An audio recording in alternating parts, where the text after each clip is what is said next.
Fuck this bitch. What's up, y'all? This is Sheck Wes, and I'm in London with Lily Mercer. Lamborghini Mercer. I got home. So I want to speak a bit about your album. What is it? An album actually, MUDBOY? Yeah. It's like your full first debut album. Yeah. So yeah, what have you like? How much can you tell me about it? Because I want to know stuff, but I know that obviously there's pressure on it. So I wanted to ask you first, like, how you would sum it up in 5 words. It's very different from regular Sheck Wes. Yeah. Very different from regular Sheck Wes. Wow. There you go, Yeah. perfect.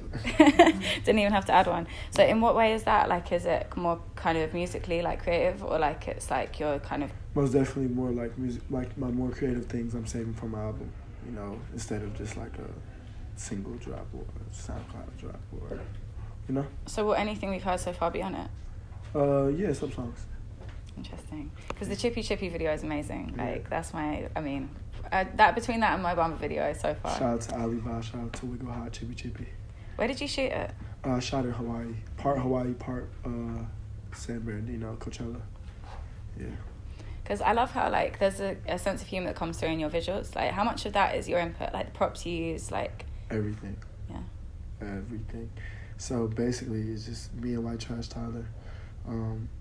He's a very good friend of mine. We, like, kind of, like, freelance it. I mean, we come up with, like, our ideas, you know, but I'm basically, like, acting out everything, like, on my own. Certain concepts, too, you know. And then Tyler's just the sickest editor. Like, I don't think there's nobody better than Tyler. Like, you know, Tyler worked for Kanye, do Trav now. Yeah. Got, like, a lot of, like, work with me. And it's just, like, when we collaborated. How do you feel? Because obviously in New York, there's just so many rappers there, and everyone, like, it's competitive and you know, stuff. like, growing up, Milwaukee was just, like, a pain in the ass to me. Yeah. Like, it was just, like, because I was from New York, and I knew what New York was like. So it was just, like, a bummer, you know? So I used to, like, literally pray to God, like, God, take me out of this place sometimes. You know, because my life there was just hard, Yeah. you know? But going to New York, I realized, like, it's more people. So it was like, it's like crabs in a barrel over there, you know? You gotta, like, stay to yourself or find a real loyal clan of people, you know? So what qualities do you have that you think you got from being, like, in that Milwaukee setting? Like, are there good sides to you that you think it came just through taught that? me, you know, about, like, I was still, like, the New York kid there, you know? That's what they called me. I called me Little Harlem. My, like, real name was, like, super hard to say. You Yeah, know, because Sheck's your middle name, right? Yeah, Sheck. They didn't call me Sheck in Milwaukee. They just called me Little Harlem. Oh. Yeah. Was that ever a potential rap name? What, Little Harlem? Yeah. Nah. Nah. Never, but I was Kid Cudi when I was a kid. My government name is Khadimul Rasul Fall. Khadimul Rasul Sheikh Fall, you know? Because it's an Arabic name, right? So, do you ever rap in Arabic? Have you ever tried that? Nah, I haven't. Would you, like? Nah. Too, I don't know, it's too sacred of a language to me. I respect that language a lot. Yeah. You know, no. That's a good especially for reason. me and where I come from, you know. Yeah. But does that, like, side of, like, being in Senegal and stuff, like, does that inspire you? Like, and even, because you lived there for a bit, right? Yeah. I mean, my mom sent me back, and I was there for, like, 4 months, which isn't, like, I think people think that's not a long time, but when you're there, it's a long time, you know, especially, like, when you're there living, like, you know, and why I always stress it and why it was so hard, because I lived 17 years of my life in America, like, aside from New York or Milwaukee or anywhere else, just America, like, buses, trains, like, sewers, like, you know, toilets where you sit down, like, food is different, like, internet, you know, I didn't have, like, Wi-Fi in my crib, like, I had TV, stuff like that, but, and then every day I was, like, learning, so I had to go, like, a religious, like, Malibu, like, a leader, and learn every day. But do your experiences, like, traveling around, like, when it comes to recording, do you kind of feel like anywhere's your home and you can set up and record anywhere, or are you, like, you kind of need to be in a certain zone when you create? I record it anywhere, you know, because I came from the world of, like, the bedroom kids, I guess, who, like, I mean, I didn't record them. I tried to record myself before. I used to record myself on the MP3 player when I was a kid. I used to record my friend Guy House in New York. He had a little setup in his room. So I'm like one of those kids. So you come from recording from that, you can record anywhere. I mean, I ain't gonna lie. Sometimes I be bougie. Yeah. Like, I gotta be here, or da-da-da-da-da. You know, but that's just how I gotta work at a certain time. Yeah, I think you gotta be bougie I sometimes. I can record anywhere, but I get my mix and do stuff. I gotta be in a certain setting. With things I could, like, you know, use. So I love the story that you were telling about how you made like Mo Bamba and how it's like a freestyle, because it's kind of like you can kind of almost pick up on that in certain ways. Like I'm seeing you explain it and break it down. Yeah. It made it clearer, because that was obviously not a bougie studio. No. Nah.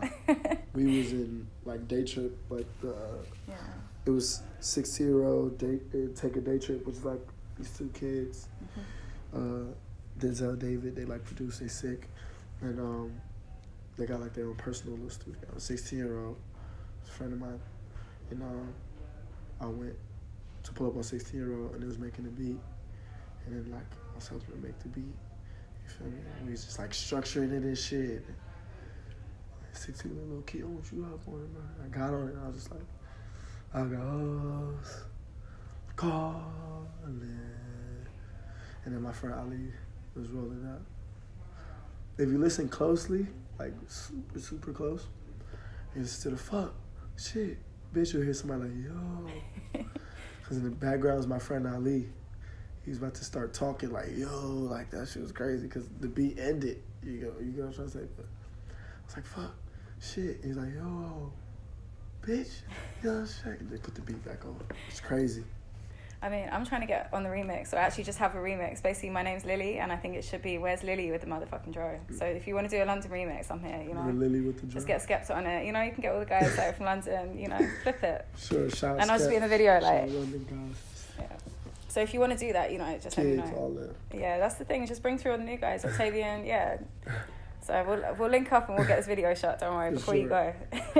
But do you have, because like Mo Bamba is your friend who plays basketball, but do you have a lot of friends from that time when you were playing basketball now, like trying to holler at you for a song? Like, honestly, my neighborhood, shout out to my neighborhood, shout out Party Pack and Jelly Fam too.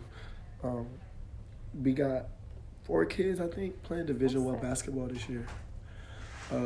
All I grew up with, all my friends, you know, and it's great to see like, you know, them doing their thing too, you know, because one thing I feel like that inspires people is example, you know, like showing people like you could do things, you know, and like growing up in my projects, like we grew up playing ball, like a lot of old guys who like almost could have made it, or, you know, so it's like fire. Are they all like trying to get a song from you now though? Are they like jealous of my Bamba? You know what? They be like, bro, you don't throw me the song. But I did. I got a song. I was a minute. Because also I don't know if you've seen this, so you may have. So Mo Bamba said you're whack at basketball now. And I was like, that's not fair. So I think, are you going to take the song back? He said that about you. When? In some video. He never to Complex. said that. Yeah. Nah. He said you are now. No. He didn't say that. I swear, I've seen this video. I watched that interview. Mo didn't say that. Mo's got a great IQ. I hooped my kill Mo the other day. Yeah, I don't know. I thought you might like take the song back after that, you know, change it up. Mo ain't say that. I know he did it. So yeah, the last question I wanted to ask you is something I saw you said, which was about how like the best creatives come from the hood. So have you heard the David and Goliath theory? It's like Malcolm Gladwell, who's like Gucci Mane's favourite writer, and he basically thinks that like if you have some kind of setback in life or something holds you back in some way, it makes you fight harder. So do you think that theory applies? Like that's why people from the hood are more creative? I don't know, because I said this, right? When I used to play basketball, I used to work out, right? Like I was buff, like, you know? I felt like I lost weight and all types of shit. Like, I used to work out so much because I was so driven, I was so motivated, because that was my only way out. You can say by getting stronger, and like, you know, that was gonna give me a scholarship. You know, I had to go to college. My mom, like, immigrant, my pop's immigrant, you know, first generation, I was born there. You feel me? How they gonna pay for my school? You know? So now though, when I wanna work out, it's like whatever. You feel me? I'm like, well, I'm not that motivated.